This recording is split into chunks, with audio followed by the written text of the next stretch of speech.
मतलब आ कहाँ रहस्य है कि वही श्रीमद् भागवत जी के मध्य रूपी नशा रूपी वहीं से सब स्त्री आ रहे हैं। किसी को पद दे रहे हैं, किसी को मान दे रहे हैं, किसी को प्रतिष्ठा दे रहे हैं। तो जितने भी स्त्री हैं सब भगवान के ही हैं। अब ये स्त्री का मतलब समझ गए, मद का मतलब समझ गए। अब हमको समझना है कि भागवत है क्या। भागवत में कितने शब्द हैं? कौन कौन से? भा ग व त। तो भागवत का मतलब अनेक अनेक विद्वानों ने अनेक प्रकार की उनकी भाष्य कही गई है, लेकिन मुख्यतः रूप से क्या है? भाष्यते सर्व वेदेषु अगीयते नारदादि वदन्ति त्रिषु लोकेषु तरन्ति भवसागरः। कि भाष्यते सर्व वेदेषु, कि वेदों का भाष्य ही क्या है? भागवत। क्यों?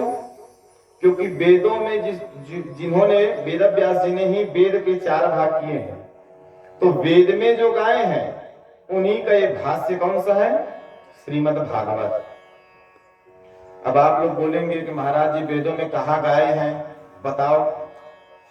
तो वेदों में हम लोग नांदी श्राद्ध इत्यादि करते हैं या पुण्याह वाचन करते हैं, तो उसमें एक मंत्र आता है, त्रीणि पदा विचकरमे विष्णुर्गोपा अदाभ्यः अतो धर्माणि धारयन्।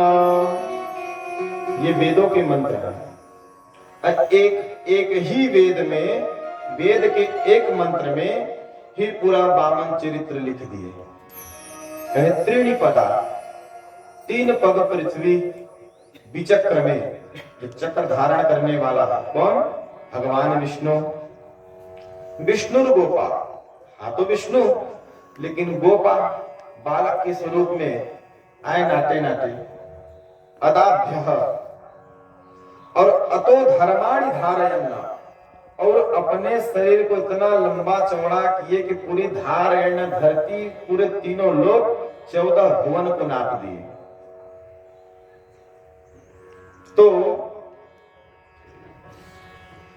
भाष्यते सर्व वेदेषु, वेदों में भी इनकी भाष्य है।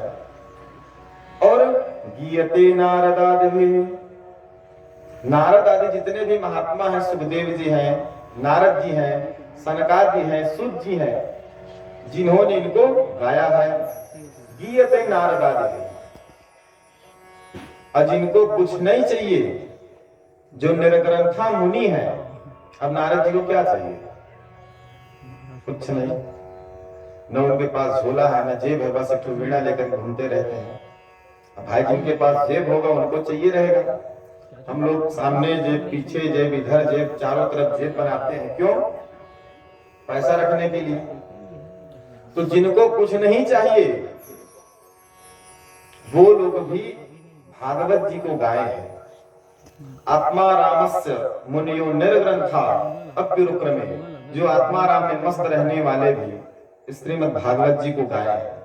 और वदंती, हा का समझ गए, ग का समझ गए, अब व, तो वदंती त्रिषु लोकेषु, तीनों लोकों में जिनको गाया है।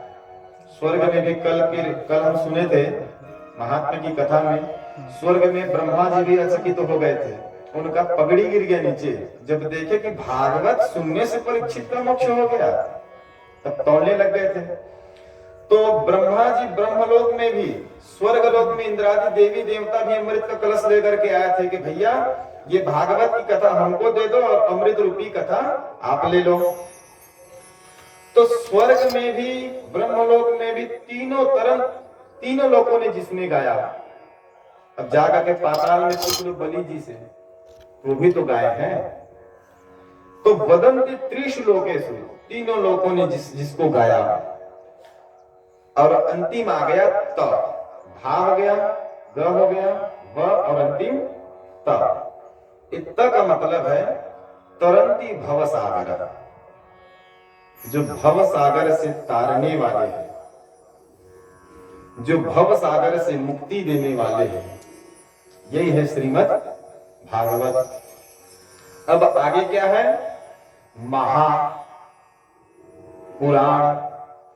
तो जिसमें 10 प्रकार के लक्षण होते हैं वो महापुराण है, और जिसमें 5 प्रकार के लक्षण होते हैं वह उपपुराण है। जिसमें 10 प्रकार के लक्षण होते हैं, सर्ग विसर्ग वृत्ति अंतरक्षाणी वंशा वंशा अनुचरितम संस्था, ये 10 प्रकार के लक्षण है। तो जिसमें 10 प्रकार के लक्षण होते हैं वह महापुराण है, और जिसमें 5 प्रकार के लक्षण होते हैं जैसे कि श्रीमद् देवी भागवत, गणेश पुराण, कल्की पुराण, हरिवंश पुराण, ये सब क्या है? उपपुराण है। और महा का तो समझ गए। अब पुराण, पुराण का मतलब है पुराना होते हुए भी जो नया नया प्रतीत हो वही पुराण है। कैसे? तो आज से 20 साल 25 साल 60 साल 70 साल पहले जो हम लोगों ने जो भजन सुना है, कीर्तन सुना है, जैसे कि अनेक प्रकार से गायक जो भजन गाए हैं, पुराना पुराना गाना, उसको सुनो तो आज भी ऐसा प्रतीत होता है कि नया नया। तो जिसमें भगवान का गान हो, भगवान का नाम हो, वह कभी पुराना हो ही नहीं सकता। और आजकल के जो गाने हैं 2 बार 3 बार सुनो, उसके बाद मन भर जाता है। तो जिससे मन भरता है और जिससे नहीं भरता, तो किससे नहीं भरता? तो भगवान के भजनों से, भगवान के नामों से मन नहीं भरता। इसलिए पुराना पुराना होते हुए भी जो नया है वही पुराना है, जिनको न जाने कितने आदि अनादि काल से सुनते आ रहे हैं, और आज भी हम लोग सुन ही रहे हैं। लेकिन कभी ऐसा नहीं लगा कि कथा से कभी किसी को बोर नहीं लगा। और जिसको लगेगा कब? जहां कीर्तन न हो, क्योंकि कथा कीर्तन के बिना अधूरा है और कीर्तन कथा के बिना अधूरा है। तो ये श्रीमद् भागवत महापुराण जो है पुराना होते हुए भी नया है। और साहित्यकारों ने 5 चीजें को पुराना नहीं बताया।